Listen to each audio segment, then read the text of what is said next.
everyone, welcome to Real Estate Cookies. This is Steve, and I'm in a different format today, but same content. We are going to talk today about getting started and what is the biggest holdup for many people to get started. What I find is that a lot of people have spent their life trying to reduce variables in their financial situation. So what I mean by that is that you will have a source of income, you have your set expenses, they're predictable, you're trying to increase income, lower expenses, and you're trying to pay off debt, that type of thing. And when you go into the realm of investing, you have to do something against all that. You're going to do something a little bit risky. You're going to enter variables into your financial life. You're going to enter time that's going to be taken away from things you might enjoy at the moment. And it is a disruptor. One person told me that working out isn't the hardest thing to do. Getting off the couch to work out is the hardest thing to do. And when I think about investing, oftentimes I see people with income or no income or very little income and a slight desire to do something. And they have a pretty good life. Like they're making it, they're doing things, but this is a little itch of like, yeah, I'd like to invest. What often holds them back isn't necessarily the ability to hold back. I mean, the ability to do it. It's their reluctancy to disrupt their current situation. Because believe me, investing in a property or taking on an investment is going to disrupt what you currently have. Just yesterday, I spent the majority of the day getting ready for a tenant to move into a property. It is not my favorite thing to do. I swept the garage, blew out the garage, I hooked up sprinklers, hooked up downspouts, I sprayed off the porch, I touched up paint. I mean, this is not my skill set, and it's the least favorite thing I had to do. But everything I had to do was so minor, I couldn't pay someone to get it done, and we didn't have time, and so I just had to go do it. I had to pull my son to go mow the grass, but we had a tenant moving in today. I was at the hardware store making keys, like 4 different trips to the hardware store on a Friday because I'm leaving town, and I just remember thinking, like, this is not what I signed up for. But you know what? Today, I have a renter moved in, and it's a property that's in a good equity position. It's going to make cash flow. The majority of the work, 95% of the work was done by contractors, and it's been a pretty easy process. But the last 5% I had to put in to get it done. And I'm not complaining, but it disrupted my entire Friday. And there's been many trips to the hardware store, many meetings there that disrupted everything to get that investment off the ground. And you have to be prepared for that. If you're going to take on any kind of debt on a property, variables are going to be introduced to your financial situation. Having an investment property with tenants, where something goes wrong and suddenly you have a $3,000 to $4,000 bill, is a reality. It's a reality that's going to happen. Not if, it's when. It's going to happen. You're going to have you're going to have a mortgage. All of a sudden you have to pay. So your nice cookie cutter like monthly bills are basically put a blender in it sometimes because it's going to screw it up. And so you've got to be prepared for that. Have a savings put aside. Maybe it's money that you want to put somewhere else, and now you're buying a water heater. And it's not fun. And just be prepared that doing investments is going to disrupt portions of your life for a season of time. Not all the time, but a season. It's going to disrupt it. You get a property to get financing. Okay, so you got to gather your tax returns and put a personal financial statement together, and all those things, you got to plan for that. It's going to take time away from something.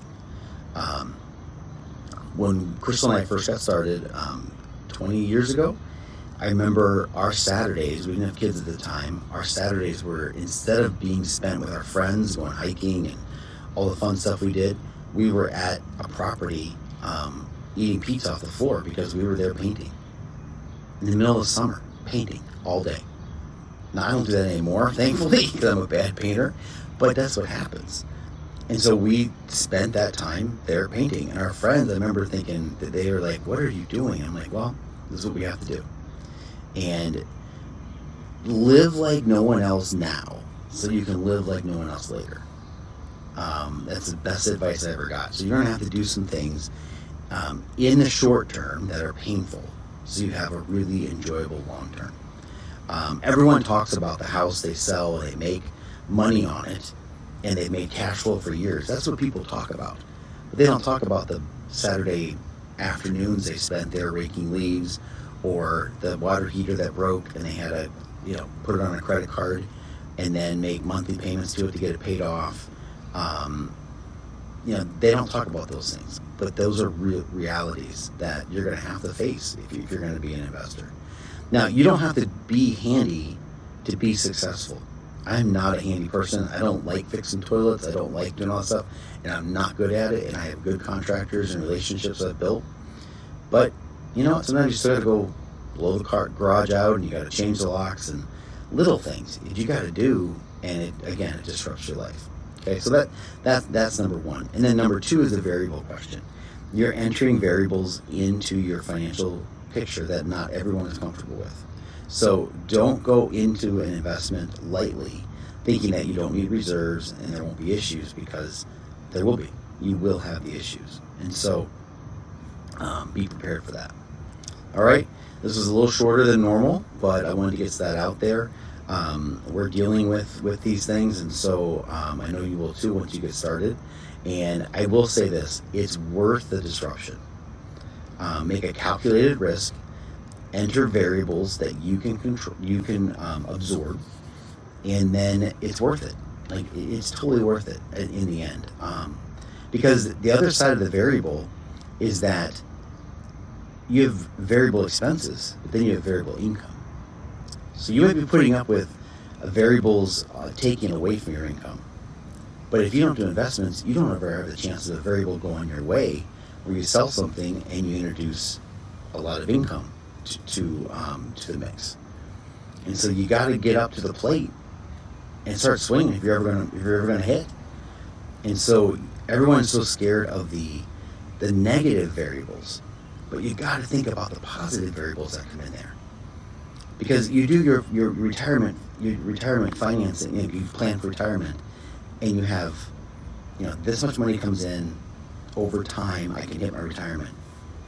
But introduce a variable of a couple $100,000 coming in one shot. It changes everything dramatically. And doing investments correctly can have that type of effect on your future. But you got to be able to make it happen. So. Love investing, love everything that's gone with it. I've hit home runs and I've struck out, but it's something you don't want to go into lightly, because last thing is that when you take on a property, I now look at it as if you're basically getting married to the property. I had a property that we took on that did not go well, and it took at least, I think it was 8 years of feeding that property, like monthly writing checks to that property to keep it going.